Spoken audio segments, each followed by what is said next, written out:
শ্রীরামকৃষ্ণ আরও বললেন, যোগী দুই প্রকার, বহুতক আর কুটিচক। যে সাধু অনেক তীর্থ করে বেড়াচ্ছে, যার মনে এখনো শান্তি হয় নাই, তাকে বহুদক বলে।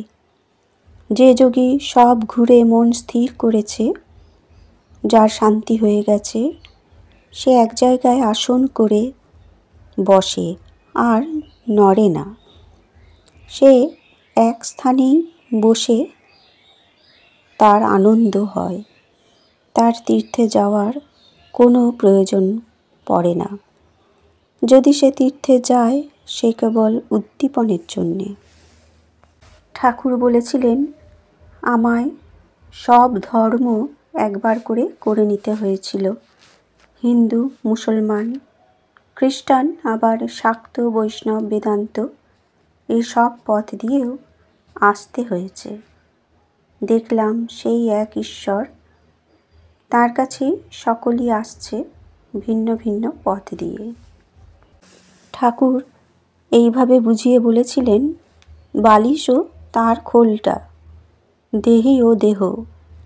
ঠাকুর কি বলিতেছেন যে দেহ বিনশ্বর থাকিবে না?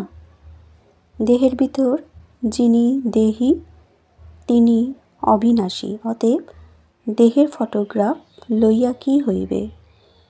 দেহ অনিত্য জিনিস, এর আদর করে কি হবে? বরং যে ভগবান অন্তর্যামী মানুষের হৃদয় মধ্যে বিরাজ করিতেছেন, তাঁহারই পূজা করা উচিত।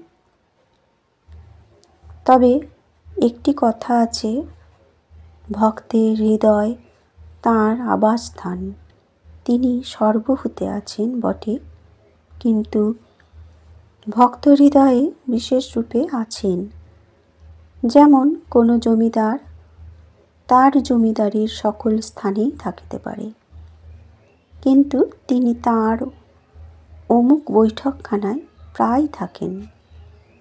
এই লোকে বলে, ভক্তের হৃদয় ভগবানের বৈঠকখানা। আর একদিন ঠাকুর নিজের ঘরে ছোট খাটটির উপর বসিয়া আছেন, আনন্দময় মূর্তি, হাস্যবদন। শ্রীযুক্ত কালীকৃষ্ণের সঙ্গে মাস্টার আসিয়া উপস্থিত। কালীকৃষ্ণ কিন্তু তখন জানিতেন না তাহাকে তাহার বন্ধু কোথায় লইয়া আসিতেছেন। বন্ধু বলিয়াছিলেন, সুরির দোকানে যাবে তো আমার সঙ্গে এসো, সেখানে এক জালা মদ আছে। মাস্টার আসিয়া বন্ধুকে